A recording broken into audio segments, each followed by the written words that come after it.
morning, everyone. Thank you for joining us today. Happy Friday and welcome to the first ADM, the first ADM all staff meeting. This is very exciting for us. So before we get started, I would like to a few housekeeping tips for you. This is being recorded. I know not all of you could attend today, so we are recording this and it will be available to everybody at a later time. We'll be sending the link out to that.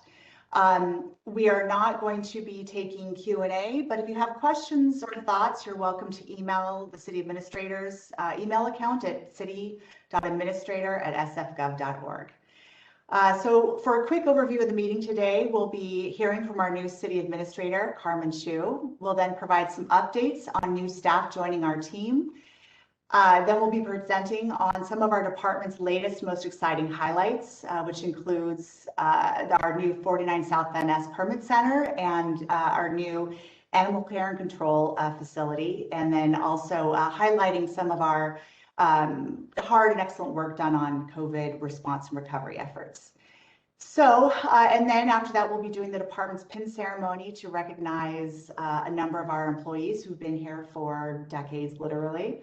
And closing out with some lighthearted fun facts and silver linings during the pandemic that all of your offices, most of your offices provided to me. So without further ado, I'd like to introduce Carmen Chu, the new city administrator. Carmen has served with the city for years. For those of you who don't know her, I know many of you do, but she's actually served the city for 16 years and worked in numerous branches of government. She started as a budget analyst in the mayor's budget office, and then became the deputy director of the budget office under Mayor Newsom back then, several mayors ago. At the age of 29, she was appointed to the District 4 Sunset District Supervisor and subsequently ran 2 successful campaigns. And then in 2013, she was appointed by the late Mayor Lee to serve as the city's assessor, where she spent the last 8 years building the department, including eliminating decades-old backlogs and generating over $3 billion in revenue for public services and education. Then, as you all know, this year in February, Carmen was appointed by Mayor London Breed to serve as our city administrator. So with that, and I'm sorry, I forgot to introduce myself. I'm Jennifer Johnston, the Deputy City Administrator, and I will be serving as your MC today. Without further ado, if I could turn it over to Carmen for some welcoming remarks for all of you. Thank you. Carmen, back to you. Thank you so much, Jennifer. I was a little bit nervous when Jennifer was beginning to read my bio. I was wondering if she was going to reveal my weakness for fried foods, including French fries, which I dearly love. So good morning, everyone. My name is Carmen Chu, and I first want to just start off by thanking all of you for all of your warm welcomes. Over the last few months, honestly, I've had just amazing experiences and encounters meeting with so many of you as you share some of your operational work, but not only that, some of the accomplishments that you've been able to achieve over the last few years, in addition to some of the ideas that you have going forward. What I have seen is really a group of amazing professionals, people who care so much about the work that you do, and people who care very much about the people you work with. And I think I am incredibly excited to be able to start off with you and to work with you in the coming years ahead. I know that it's been difficult, especially with COVID. We are all, many of us are working remotely and have less opportunities to be able to meet face to face and to see each other in person. But I do hope that over the months to come and the years to come, that I'll be able to see more of you in person, come visit the sites, see how things are run, what you're most proud of in your day-to-day operations, and really get to know more about the organization as we go forward. So just a little bit about myself. I grew up in East Los Angeles. I grew up in a community of immigrants. In my neighborhood, the majority of people who lived there were immigrants who were of Latino descent or were from our Latinx communities. About 10% were probably in the Asian American community. And then we also had a mixture of other individuals who lived in our community. But the vast majority of our community were working class immigrant community members. I went to school in the Los Angeles public school system. So it was a school system that had and experienced severe overcrowding. I remember having to go as a high school student to the bungalows in order to expand facility capacity. But what really, I think, formed my experience growing up was the fact that I grew up in this immigrant community and in an immigrant household. My parents came to the United States over 40 years ago, and when they first came here, they had really no friends or family in the States, and they also couldn't speak English very well and didn't have very much in terms of resources. When they first came here and landed here, my mom started off doing what she knew how to do. You know, she started off working in sewing factories and did so for many, many years. My dad worked in restaurants, often in the back kitchens, and eventually they worked incredibly hard and they saved in order to open a small restaurant. And they raised my family, my sisters and I, in that small restaurant environment. You know, running a restaurant wasn't easy for them, and I saw that as a young girl. Every single day, they worked incredibly long hours from morning until nighttime. We were lucky at the time because my grandma and grandfather was with us, and so they took care of us during the daytime, but we wouldn't really even see our parents in the morning. We wouldn't see them at night either, because by the time we went to sleep, they were barely coming home. And they really worked every single day until probably the last few years when they finally took half a day off in order to run the restaurant. And even on those half days off that they had, they were really spending their times getting ready for the next day of work. And so we grew up in that restaurant environment, my sister and I, and later my younger sister, working every single weekend to help out. I remember going to do my homework on the tables in between taking orders at the restaurant. But it did teach me a lot in terms of life experience and seeing how hard they work, seeing how difficult it was for new immigrants in the United States. But I think in addition to how I grew up, the restaurant was really important to me because it also was connected to one of the most formative memories that I have growing up, and that was the Los Angeles riots. My parents had the restaurant in South Central Los Angeles, and so I think as many folks know, I was in middle school at the time, the riots broke out after the beating of Rodney King. There was at the time a lot of tension among different races in the neighborhoods. And I can still remember when I was that little girl waiting at home on that very first day of the riots for my parents to come home. You know, again, they didn't come home until typically very, very late at night. And I remember just laying in bed waiting and waiting. You know, of course, I was supposed to be asleep, but I wasn't always good about that. And it took a really, really long time. They didn't have cell phones. Cell phones weren't really common at that time. And I remember when they finally came home, what had happened was that their car was stolen at gunpoint as they were waiting at a stoplight, at a red light. It took a while for them to be able to get back. We were so lucky that they were able to come back home safely. But I can still remember as a little girl for that whole week following that very first day, feeling scared, feeling confused. I remember smelling the ash and the smoke in the neighborhood, and it was a difficult time. It was a time where I think there were a lot of conversations around why tensions existed. There were a lot of conversations around whether or not there were opportunities in our communities. And I remember that even as a little girl, because we talked about it at school and we heard about it, and it was just part of the conversation. And I think as we think about that and we think about the role of government, some of the same themes reemerge, right? It reemerged in the last year when we saw the murder of George Floyd and the murder, frankly, of too many other people who have gone through really difficult times in the last several years and longer. We've also seen these themes reemerge again when we see the tensions and angers that are directed at new immigrants. And this is something that we have seen in particular with the hate crimes and the violence being directed at our Asian American community as well, not only here in San Francisco, but across the country. And so I share these experiences with you because just like your experiences, these experiences experiences have shaped me in my public service.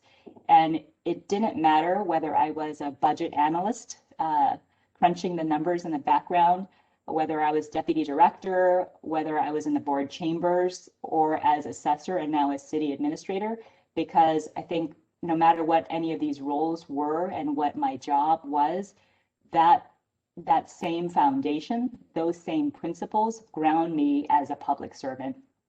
And I think the thing I want you to know most is that, you know, I truly believe what comes from all of this is this true belief that there are huge possibilities with good government. I truly believe in the value of what we all do.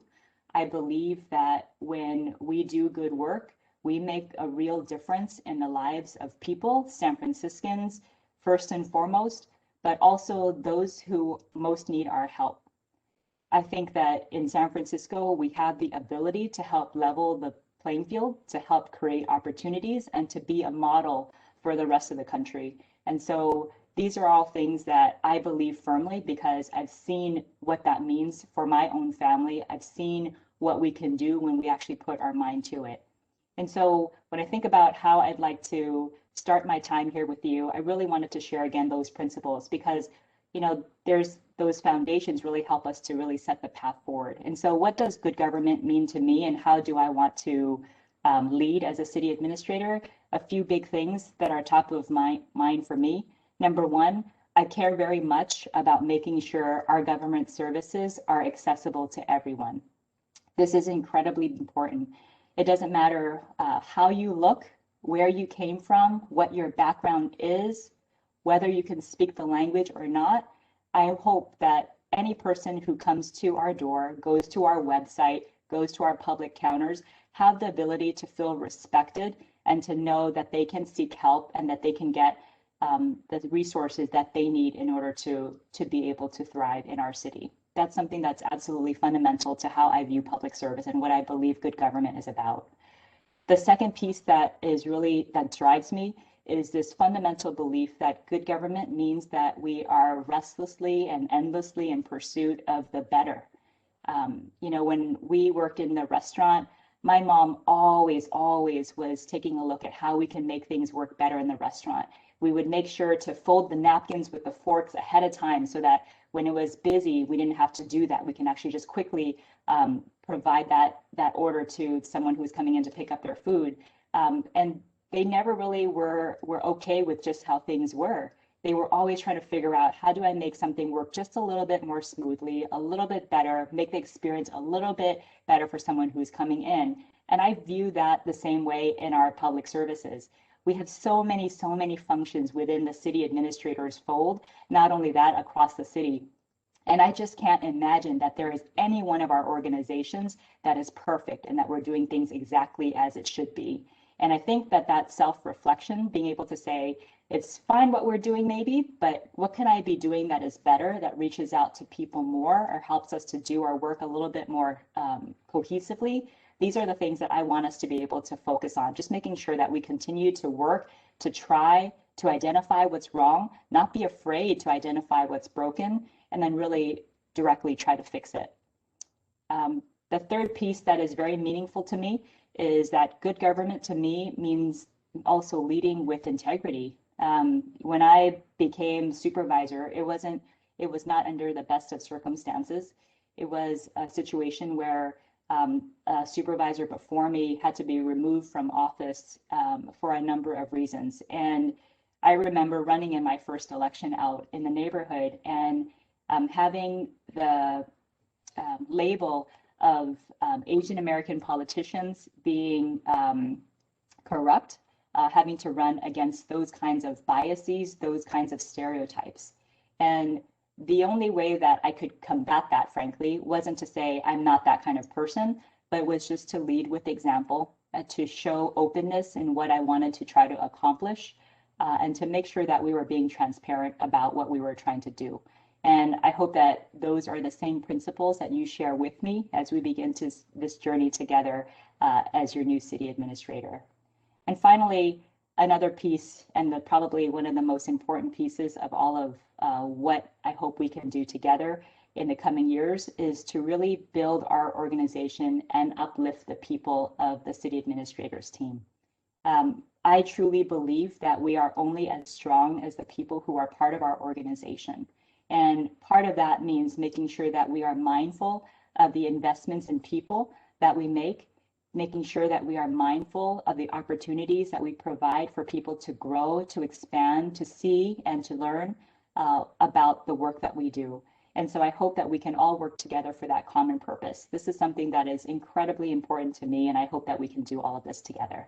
So I think with that, again, I just want to say thank you very much for all of the work that you have already been doing even before I got here. It is impressive. We're going to go into some of that a little bit later. But again, I just want to offer my sincere thanks to you for all of your warm welcomes again and for the work that we will do in the years to come. So with that, I think I'll turn it back over to Jennifer. Thank you. Great. Thank you, Carmen. I realized my camera was on for part of that time, so I apologize. We're all dealing with new technology. WebEx is mine. And in any event, thank you, Carmen. And I do want everybody to know that what she said about fried foods is true. She was not too long ago caught eating cold pizza in the morning during one of our meetings. So that's true. And has endeared her to my son forevermore with her McDonald's love. All right, so with that, I would like to welcome new staff of 2021. We have Rachel Zuckerman, who's new to our office. She joins us from, we have actually, before we go into central office, we have a number of new staff of 2021. Here's a list of them. I hope that you all extend a warm welcome to all of them. Welcome to you to joining us in unprecedented times. I assure you this is not this is not how it is normally, and so we'll all get to know a new normal together. So thank you. Let's see.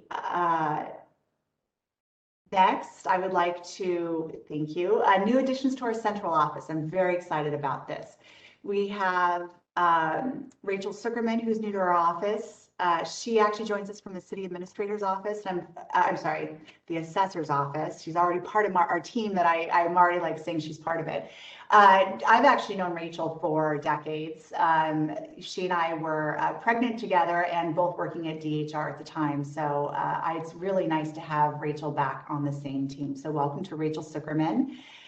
We also have Nicole Agbayani. She also joins us from the assessor's office, and she'll be working on community affairs in the central office team. And we also have Vivian Poe, very exciting as well, joining us from the assessor's office. She will be assisting the central office of the city administrator in media relations and communication strategies. And then, in addition to that, we do have some new directors in our midst. We have Dr. Liberman, the Chief Medical Examiner, who will be joining us in May, I believe May 3rd, with an extensive background of credentials. So we're excited to have him join. And we also have Valerie Brown, our new director for the Grants for the Arts. So if you could all extend to them as well, a very warm welcome to the City Administrator's Office. So thank you to all who have joined us. Very exciting. With that, I'd also like to switch gears to talk about COVID responses. I know 2020 was a tough year, but you know, we've accomplished a lot through tremendous hurdles and burdens, and I know everybody doing their regular jobs, and on top of that, having to pivot very quickly to you know, focus on COVID recovery and response efforts. So with that, I would like to turn it back over to Carmen to give an overview on our overall efforts in recovering from and responding to this pandemic. Back over to you, Carmen. Thank you, Jennifer. So one of the things that I have to say is that it has been incredibly impressive when you take a look at collectively what the Office of the City Administrator has been able to do together. We often hear about the different responses from the Public Health Department, and they've done an amazing job. The Central Command for COVID and the Department of Emergency Management, alongside with all of the folks who have worked alongside them. But one of the things that I think sometimes you may not see are all of the unsung heroes who make sure that everything works behind the scenes and sometimes up front. And so I really want to just thank you. It has been a very difficult year. COVID-19 has been something that none of us could have anticipated or expected. And I think it was more than just, having a health crisis on our hand, but it was also the isolation that it brought with it, the fact that so many of us had to be separated from our community, our friends, our family even. And so it's definitely been a year that has been challenging. I mentioned before, we've also been challenged by a number of different incidences that have happened over the last year. I mentioned George Floyd, I mentioned some of the challenges we've seen in the Asian American community. But on top of that, I think as a city, we've also seen some changes, some pretty significant changes in our leadership, including the leadership here in this office. And so I simply want to acknowledge that it has been a difficult time for all of us, for the team that is here and across the city. But what I have seen that has emerged has truly been an organization that has been resilient and that has really stepped up. Folks continue to do all of the work that we need to help the city continue to run and to provide the services that San Franciscans depend upon, especially our most vulnerable. But we also did so much more above and beyond. And so in this next section, I want to really spend some time to share with you what some of those high-level accomplishments have been, because it is truly, truly impressive. And I want to just make sure that we call out and thank all of the team members who have been part of that process. So I know that we've got a slide presentation. Can we advance to the next slide? As many of you know, the COVID command and all of this response has required a huge amount of logistical support, both in terms of facility, procurement, among other things.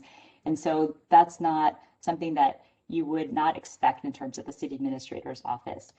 As you may see on this slide, this is just a quick picture of the huge amount of storage for personal protective equipment that was stored at the Moscone Center. And this is just one snapshot, one picture that starts to show the gravity in which the work, how important the work was that was done here. As many of you know, our Moscone Center served as the city's centralized COVID-19 command center. It also served as a shelter for the unhoused, as well as mass vaccination and other sites. The Office of Contract Administration helped to procure 90 million pieces of personal protective equipment that really helped to protect our frontline workers.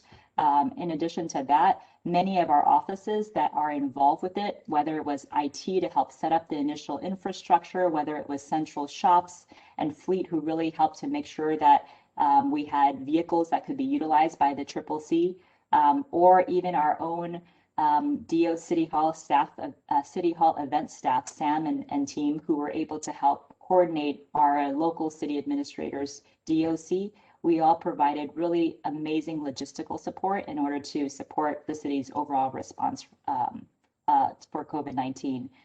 In addition to that, as you may know, many of our staff members were also deployed as disaster service workers for the effort throughout the course of the pandemic, and continue to be actually. Not only did we play a vital role in setting up the logistics for the COVID command and the response as a whole, but our entertainment commission was redeployed to help the Department of Public Health's environmental health services to make sure that we were helping businesses to understand what some of the requirements were for them for compliance with COVID-19. And our very own Deputy Director, Jennifer Johnson, also served as the citywide COVID-19 health order compliance officer, really helping to make sure we were coordinating efforts for compliance in order to make sure that as we put out directives that we were able to help the city move in the right direction in terms of that response. Next page. In addition to the logistical support that was massive on its own, our organization was also critical to some of the major successes that we were able to see when it came to setting up mass vaccination and mass testing sites. As you may know, many other places across the country truly struggled with these different pieces, but San Francisco demonstrated that we were an organization and a city that knew how to accomplish this. As you may know, right now we have multiple mass vaccination sites that exist across the city. And at our top capacity, we have the ability to vaccinate up to 20,000 people on a daily basis. Our only limiting factor at this moment is frankly the supply of vaccines that are slightly outside of our control, of course, but we're ready with the infrastructure to be able to make sure that our residents are able to get vaccinated as soon as we have availability to do so. In addition to that, as I mentioned, before we had the vaccinations, testing was an incredibly critical part of how we were managing COVID-19 and the spread of it, to really understand whether we were succeeding in our efforts, where we were beginning to see hotspots in terms of transmission. The testing was incredibly important, and our team was part of the logistical team that helped to set up those mass vaccination sites as well as those testing sites. And so I want to thank, of course, all of the folks who've been involved with that, including our risk management team, who helped to make sure that we were ensuring and providing adequate support for it. Next page. These might be some of the slides that you have become familiar with in terms of some of the data that's available. In addition to the logistical support, setting up the mass vaccination and the mass testing sites, there was so much that was going on behind the scenes to make sure that we were actually providing information to the public and making sure that we were helping people get connected to not only information, but to the services that they need. And so I really want to call out our digital services, Data SF, 311, SFGTV, DT, COIT, and others who really helped to make that possible. It was a huge effort, but what it really demonstrated was the public's hunger for data, for knowledge, to help them understand what was happening in their own city when it came to COVID-19, but also how to really get appointments for vaccinations, for testing, among other things. These teams really did an amazing job lifting in very short order an infrastructure to allow for this kind of public dissemination at a large scale, and I want to just thank them for that effort. I think that it provides a lot of lessons for us to be able to learn going forward, and hope to be able to expand more of that as we go. Next page. In addition to the efforts that I just mentioned, so many members of our team were also involved in making sure that some of our most vulnerable were also connected to these services. Because as I mentioned before, it doesn't really help when we put services out there and people don't know about them, or don't know how to access them, or who have barriers to be able to access them. And I want to thank a few of our team members in particular who have been really instrumental in making sure that we were able to get the information out there broadly, widely, and make sure that people were connected. In the Office of Transgender Initiatives, they really helped to coordinate information and referrals to SIP hotels, to emergency food relief, but not only that, to make sure that we were providing information and access to services for our low-income and BIPOC, trans, and gender nonconforming community members. So I want to thank their team for the huge amount of work they did. I think, as Claire likes to say, a small but mighty team. OSEA, as you know, is an organization that not only have our community ambassadors, but do a lot of our work when it comes to helping to provide translation services to make sure that some of our community members who may not be able to speak or read English well have the opportunity to be able to have the same access to information. They did so much work when it came to interpretation and translation, but not only that, they really helped with making sure that they provided safety escorts and distribution assistance at our testing sites, our food sites, and with PPE as well. The Mayor's Office of Disability partnered very closely with DOS, Department of Aging Services, to distribute PPE to seniors and people with disabilities. Not only that, but they've also been instrumental in making sure that as we think about our COVID-19 relief efforts, that those efforts were also accessible and available to individuals with disabilities as well, playing a crucial role in making sure that that did happen. NEN also supported the vaccination outreach efforts citywide through their existing neighborhood networks, which is great to be able to tap into. And how can we forget our reprographics team, our amazing team who helped to print and distribute and get out the posters and information that you see all across the city when it comes to being able to understand what are some of the requirements and some safety tips that could help. Next page. In addition to all of that work, and you're going to see that there's just so much that we had done, I want to really thank many of our other team members who had done a lot of work to help make sure that our city is also safe in terms of how it is that we operate. In particular, I want to thank our real estate and public works team.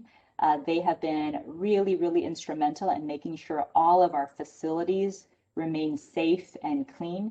They have been folks who have been coming in even during the pandemic, even before vaccinations were available for people to have. And I want to just thank them because the work that they did and continue to do is absolutely important to our continuing efforts to make sure that we don't spread COVID-19 further. We also were the organization that helped to provide protocols across the city for other departments who were also bringing people on site in order to carry out governmental essential functions. Our DT team, even though we think of them very much as internal facing and an internal facing entity, they actually did quite a lot to be able to bridge the digital divide. We saw more than ever, especially during this pandemic, how important it was to be connected to government services and to the internet, frankly. And they were able to connect 80 community learning hubs. Not only that, but over 7,000 public housing units were also connected to high-speed internet. And that's something that is incredibly important as we think about how we narrow the gaps when it comes to equity. For our public works department, they have been instrumental along the way on so many different projects, including the lifting of our safe sleeping sites across the city. Of course, for many of the facilities I mentioned earlier, whether it's the testing or vaccination sites, helping pieces of that come together, in addition to continuing to work on some of the economic recovery efforts associated with the Shared Spaces program. Currently, there are over 2,000 shared spaces permits or locations that have been identified across the city. That has really been helpful for businesses to be able to stay afloat, especially during this time. Next slide. And we have 2 more slides to go. So again, I just don't want to shortchange any of the great effort that's been happening here. Something that I was involved very much with was the Economic Recovery Task Force. The Office of Resilience and Capital Planning did amazing work bringing together stakeholders of over 100, labor, nonprofit, academia, business, neighborhood leaders to be able to come together to help the city provide and put forward 41 recommendations on how the city could recover post-COVID-19. Many of those recommendations are currently being implemented in different departments across the city, and I'm sure that more will come from that. And I want to thank them for their leadership in it, but not only that, they just did an amazing job organizing that entire public outreach effort. In addition to that, our team helped to track and establish the Give to SF fund, where we received millions of dollars in donations to be able to help some of our most vulnerable. OLSC continued to work on behalf of workers and collected $13 million in worker restitution, especially at a time when economic security is such a elusive thing. And so I want to thank them for their continued good work in that area. Our Community Challenge grant has continued to prioritize new projects in order to get that out there to community. Animal Care and Control helped to take on responsibility for many of the owner-surrendered animals. As we know, especially during difficult economic times, sometimes animals are the first to be surrendered, unfortunately, and they were able to pick up the pieces and help to support and take care of those animals. Our medical examiner continued to waive fees associated with disposition for families who are under economic strain, something that's incredibly important to just remember how hard this time is for our community. And then our last page, our Grants for the Arts launched $2.75 million in grants and low interest loans to our artists and arts community. Our Office of Cannabis has continued to support, and they've actually been one of the bright spots when it comes to actual economic activity that has continued to happen in the city. Our CMD office, Contract Monitoring, has continued to work hard to support our local small businesses in their ability to have work and contracts that helps them to sustain their businesses. And of course, TIDA continues to support the residents who are on the island whether through food pantries or other direct services to help people get through this time. So I think just going through all of these really high level accomplishments just gives you a flavor of the extent to which all of you have been involved with a direct impact to the city in this pandemic. And so I just want to thank you. Again, it's been a difficult time, but you have stepped up over and over again in your existing work functions, but also above and beyond to help our community, to connect people to services, to make sure people really know how to be able to get through during this difficult time. So I want to thank you for that, and I look forward to continued work with you in many of these areas.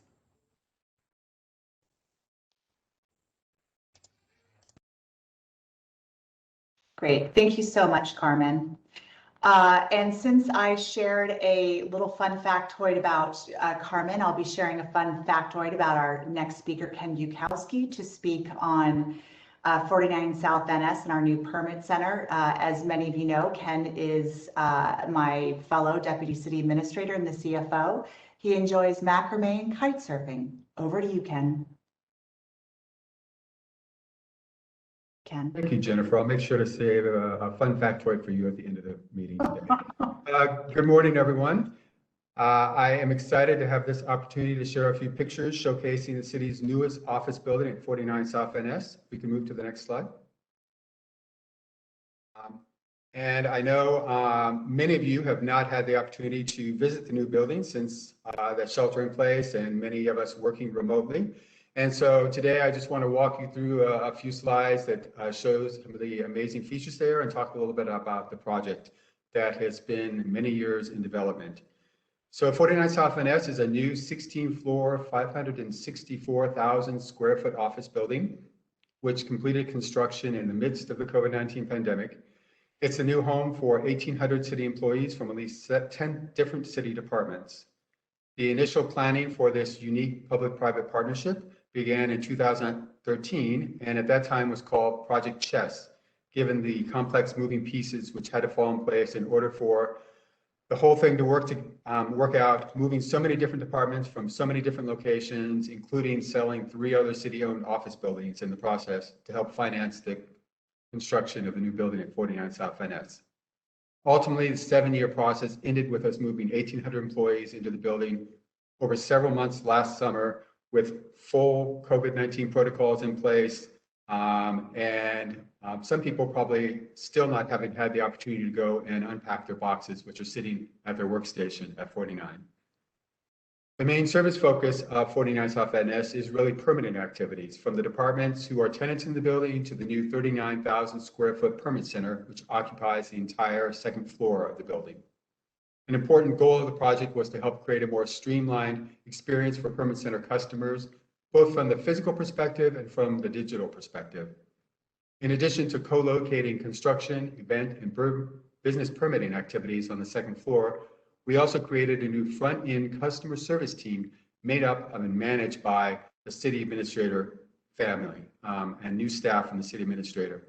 And we actually used the customer service model and a lot of the ideas, knowledge-based ideas, customer service training that were developed with the creation and operation of the 311, which is such an important customer service program, both within the city administrator and for all government operations.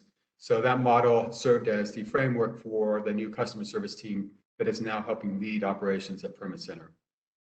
The building itself is managed by the real estate division, and it houses several members of the city administrator family, including Public Works, which takes up a majority of the floors in the building with all of its staff as its new home headquarters. Also the Entertainment Commission and the Office of Cannabis. Next slide, please. The photo at the top left shows the corner of Mission in South Van Ness, as some of you may remember it from many years ago when Goodwill had a retail space there and had their offices located prior to the demolition of that space, and then the construction of a residential tower, which is on the corner of Mission and South Van Ness, and then the new L-shaped 49 South Van Ness office building, which is tucked in mid-block between Market and Mission on South Van Ness. The cross-cut building model on the bottom left photo shows one of the unique features of the building, which has a middle section referred to as the seam. if you look closely, you'll see there's open atrium spaces in between some of the floors throughout the middle part of the building. This provides an opportunity for internal staircases between floors of some tenant apartments, and also provides the internal atrium-like spaces that provide openness and a place where staff can gather. Next slide, please. As a modern office building, there are many key features of which we are particularly proud. LEED, LEED, which stands for Leadership in Energy and Environmental Design, is a green building rating program, and 49 South Van Ness was awarded platinum status for the new building, which is the highest green rating that is provided by the organization. So that was very unique for a city building. PUC's building at 525 has that status, and City Hall actually has a historical building also recently in the past year or so obtained that status. Another interesting environmental feature is the dynamic glass used on the exterior of the building. Except for the windows in the seam and on parts of the lower floor, there are no window shades anywhere in the building, since the curtain wall glass will automatically tint and untint as needed throughout the day based on sunlight. This feature creates a more open feeling within the office space for the employees who work there, and also decreases the building's overall energy use and results in cost savings from that decreased energy use. The building was designed with many meeting rooms and collaboration spaces for employees. The photo at the top right of this slide shows one of the open spaces in the scene right off the kitchen area on that floor, and it opens up into one of the upper floors.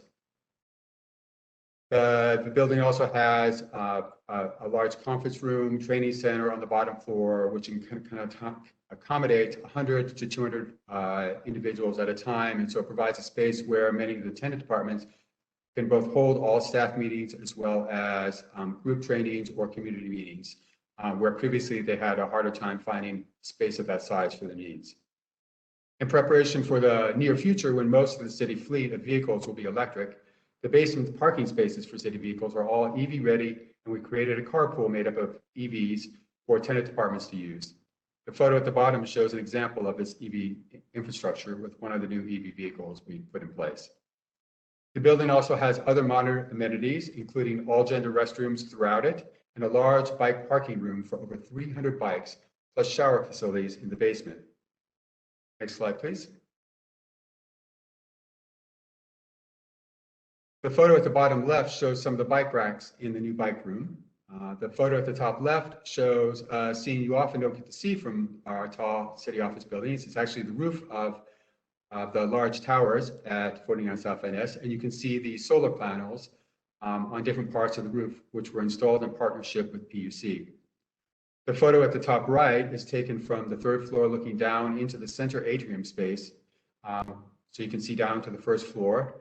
And it shows an amazing hanging steel sculpture designed by Sarah Z on the right side of the picture. Best seen, obviously, if you go visit the 49 South Van Ness, you can see the sculpture in all its glory. This sculpture is part of a major art installation program done in partnership with the Arts Commission, which also includes outdoor sculptures in the forum and 2D art on every floor of the building.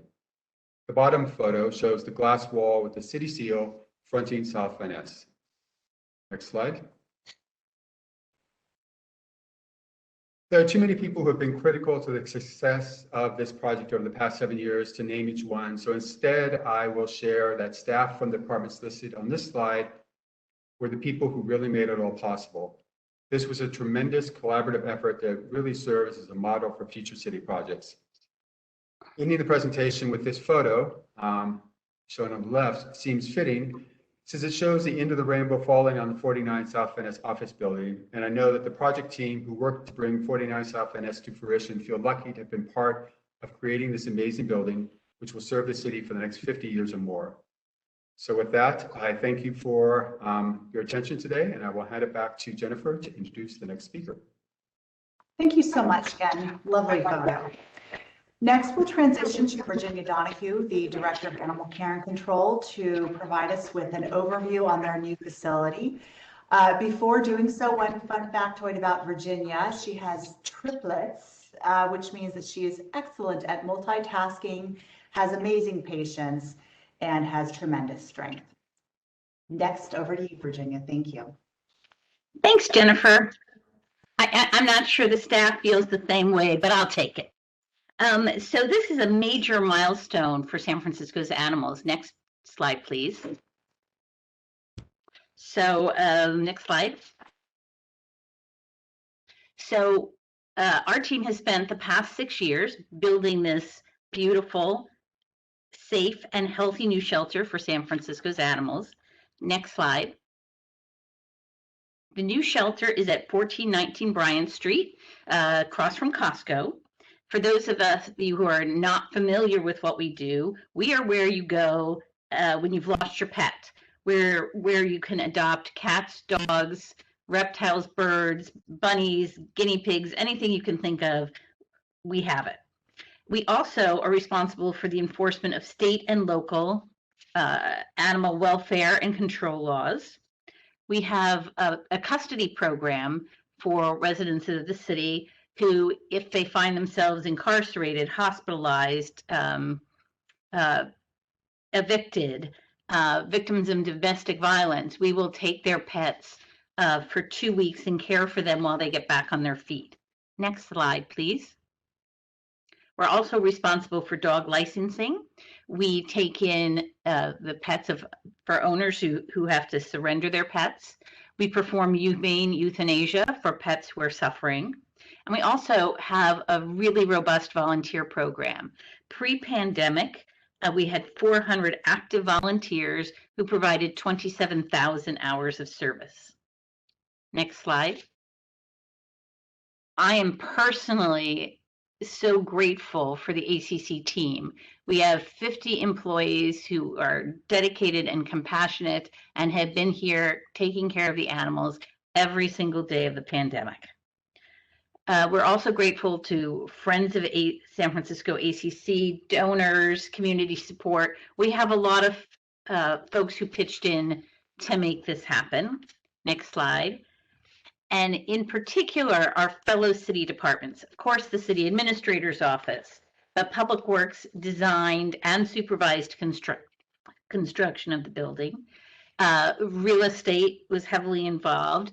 IT, Norm's group, fantastic in getting us set up. DT for our phones, and of course, the Art Commission for our fabulous art. Next slide, please. So, the building we're in now was built in 2 parts in 1891 and 1893. It's a historic building that is made out of brick, next slide, and has continuously served the Muni system. In the beginning, it housed the engines that powered the first Muni rail lines, and right before we swapped buildings with them, the last use was for overhead bus line repair. Next slide. One of the key features of this building is that we will be able to remain off the grid for 72 hours after the next earthquake or natural disaster. So here you see one of the many steel beams cutting through the building that are basically holding the building up. And you can see behind it the original brick that was used. We have enough water stored on site for 72 hours, and we have a generator that will power the entire building except for the air conditioning for 72 hours. Next slide. In terms of the animal care function, we have seriously upgraded our abilities. We've doubled our size, so every animal now has at least twice as much space as it had before. We have a brand new ventilation system, which replaces all the air in the animal spaces with 100% outdoor clean air with every rotation, which is really great for disease prevention. We've added soundproofing, which reduces stress on animals. For animals, stress equals susceptibility to disease. Next slide, please. We have, you can see way up in the top corner, one of them, we have dog toilets throughout the building. So what we used to do, like everybody else, is, grab the poop in a plastic bag, throw it in a garbage can, and, haul the garbage cans out a couple of times a day to the outdoor bin. So we always had stinky garbage cans sitting around. Now we can just flush the poop down the toilet. It's better for the staff, it's better for the animals, and it's another great health and safety feature of the building. We also have added isolation rooms for animals who are sick. So we have both dog and cat isolation rooms in the building, which again helps stop the spread of disease throughout the facility. Next slide. We've improved our ability to provide animal enrichment. We used to have one small outdoor play area. Now we have 4 areas, 3 for the dogs, 1 for the bunnies. The bunnies in particular like no longer sharing places with the dogs. Next slide. We have dog stairs, which enable, they're specially designed so they're long and low, so dogs can get from the first floor to the 3rd floor without a scary elevator ride or a more confining human staircase. Next slide. We have separate rooms for our birds, our reptiles, and our small mammals, which are generally rabbits and guinea pigs. We have larger rooms for cats and dogs who come in as bonded pairs, so who want to be adopted together. So we have special spaces for them.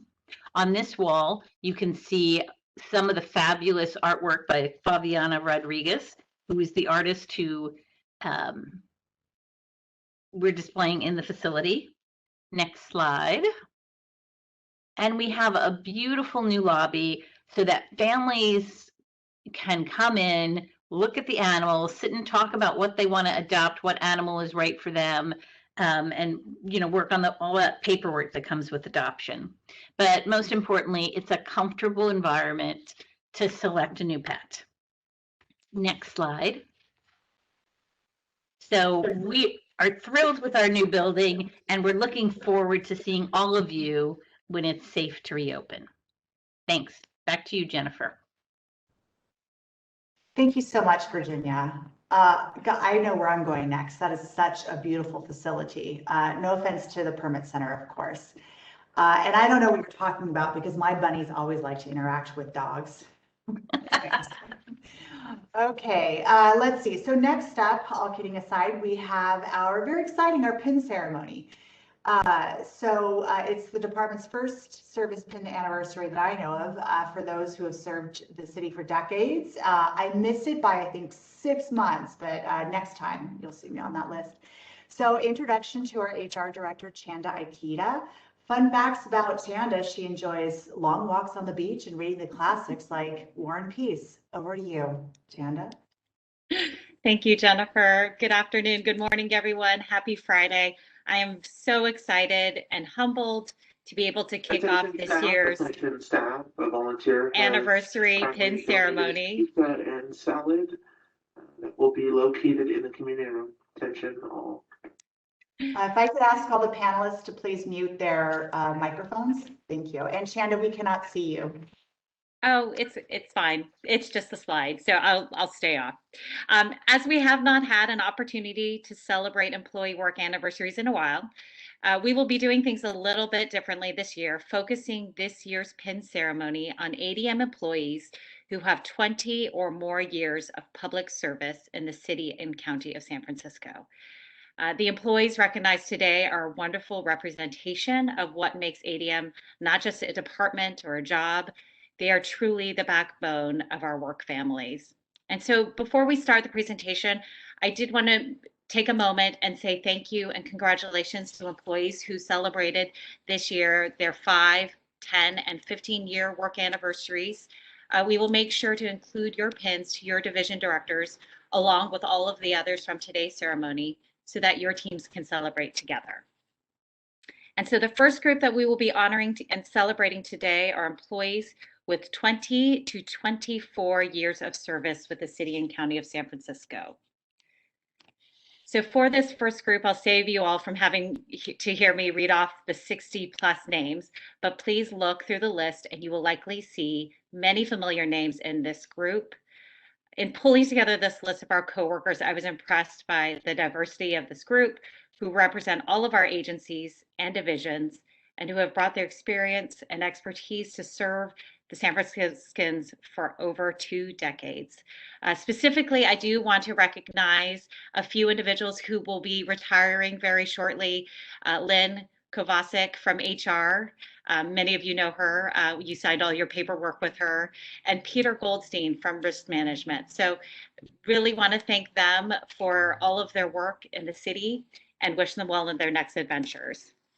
And so lastly, I would say, if you do see someone, a friend, a colleague who you haven't talked with this past year or in a while, I would encourage you to reach out, and it's a really great time to reconnect and congratulate them as well.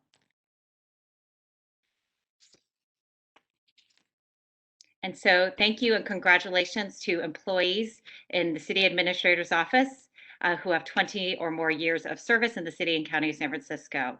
Our next group that we will be honoring today are employees celebrating 25 to 29 years of service.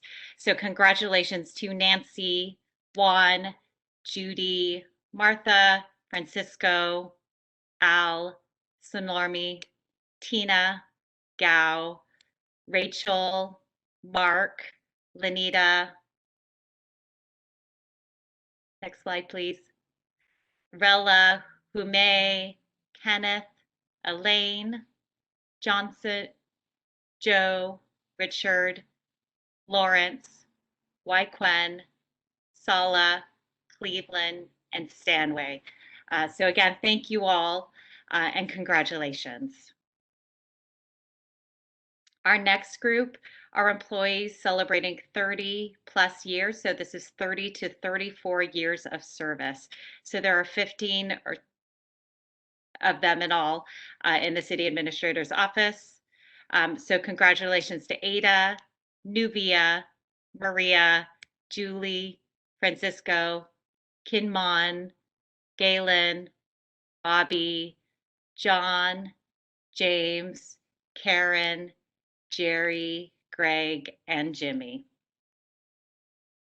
And so, yes, there are more. And for these, I will be asking our city administrator, Carmen Chu, to present the next groups. Thank you so much, Chanda. This is a very special group. We're talking about folks who have been with the city and county of San Francisco or have public service for 35 years and more.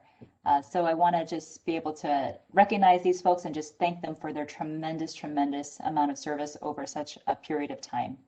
I've got Feroz Ali, Connie Dantes, Angie Ignau, Maribel Jaldon, and just a special note to Maribel, she will be retiring from her post at the county clerk's office after 36 years of service. I know that Diane and the team will miss Maribel and say that she is the heart and soul of the office. So we want to thank you and congratulate you, Maribel, on your upcoming retirement. Harold Powell and Otis Williams, congratulations. Finally, this is a very special one, 40 years of service. Congratulations and thank you so much to Margaret C. This is an amazing accomplishment to be able to get to. And again, we just want to simply thank you. And I know that you are an amazing, amazing member of our HR team. You make sure that we all get paid accurately and on time. And that's incredibly important. So again, thank you so much, Margaret, for your service and all of your contributions. Back to you, Chanda. Thank you, Carmen, and really thank you all for your service to the city and county of San Francisco. We can't say enough, and we really appreciate your decades of service to all of us and to the people of San Francisco. And with that, I will send it back to Jennifer. Thank you. Thank you, Chanda.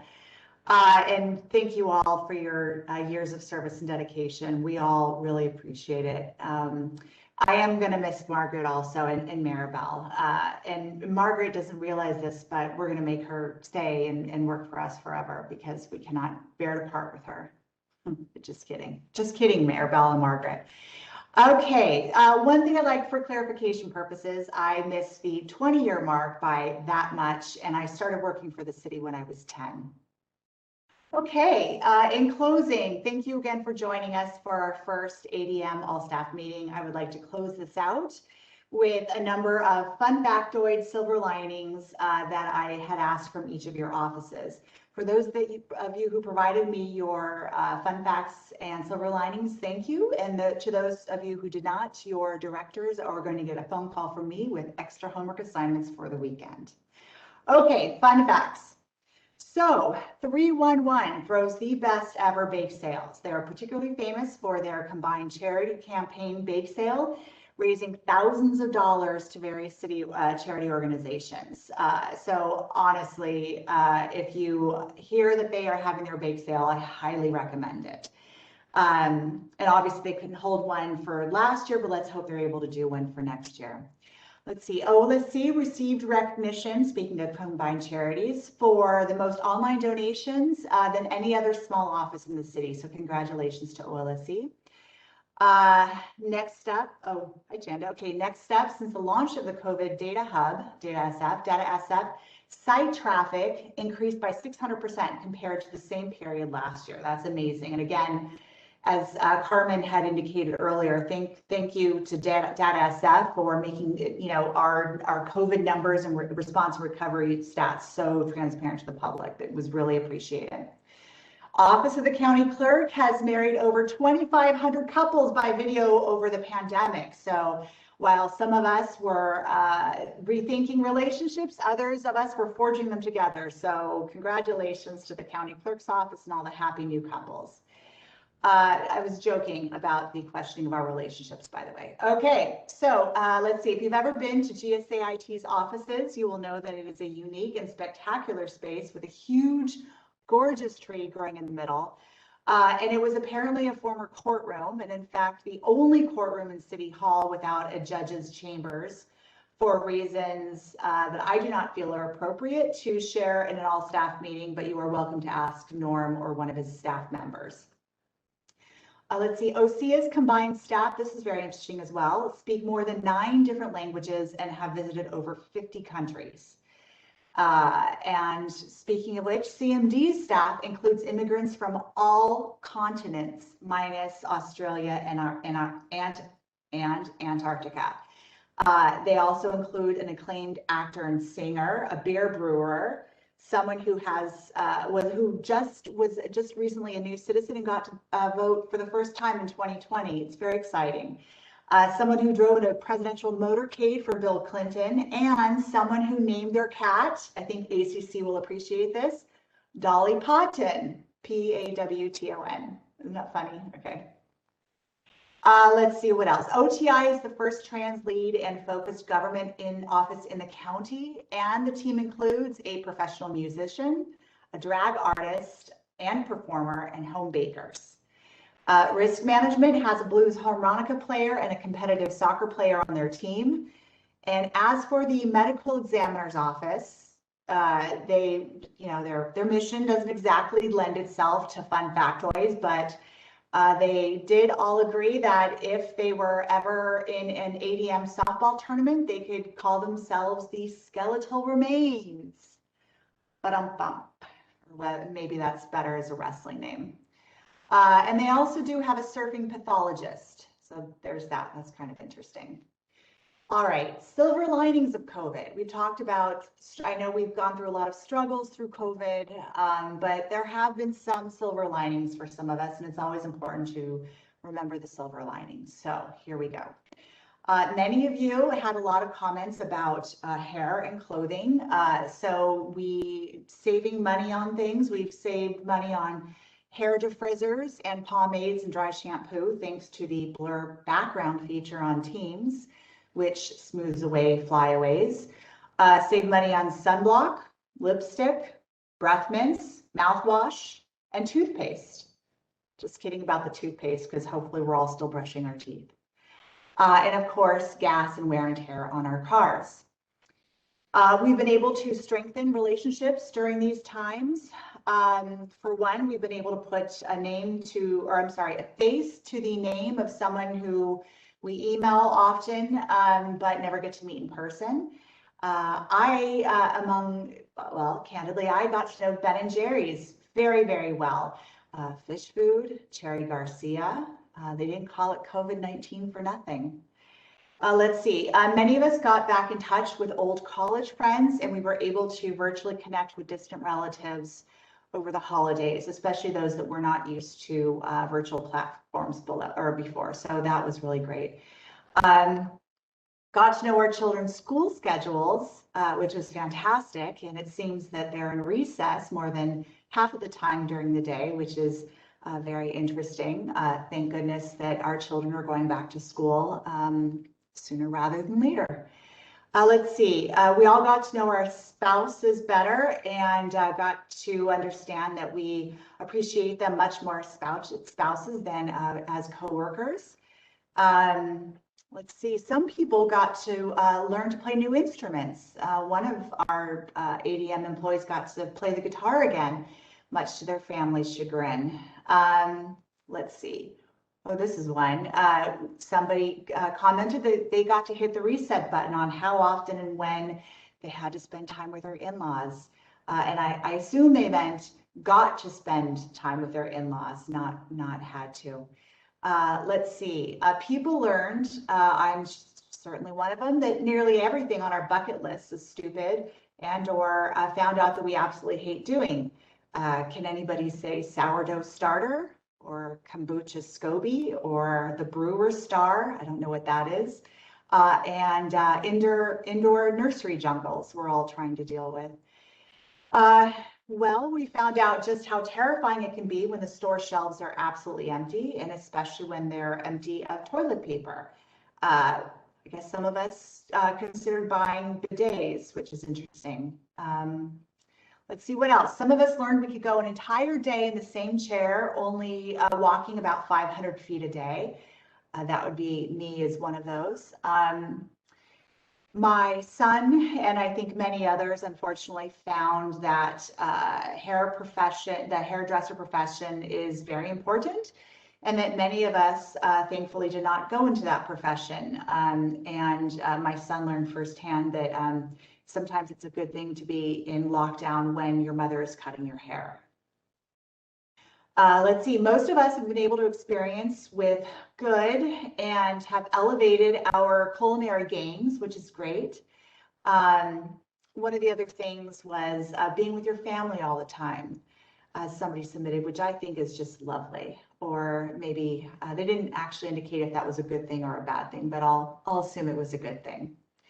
Let's see, porch pirates are no longer able to permanently borrow items from our front steps because we are now home to retrieve those packages, which are great.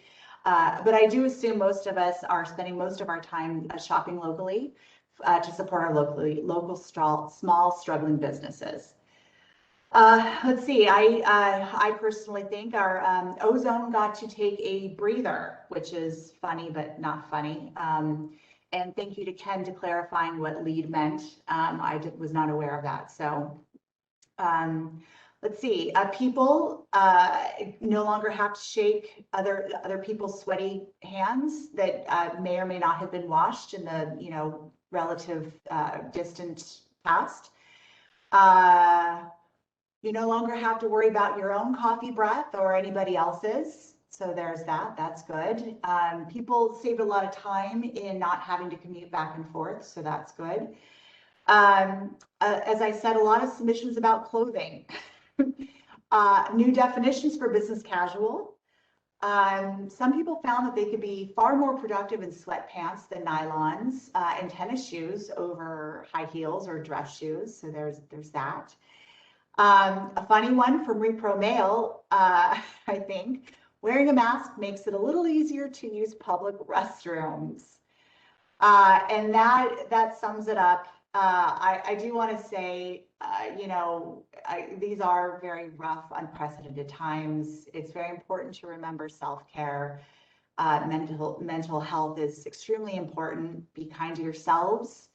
Remember to be kind with other people and try to have more patience with each other and with ourselves. And with that, thank you all so much. Have a wonderful weekend. Please be safe and stay well. And I'll say thank you and goodbye.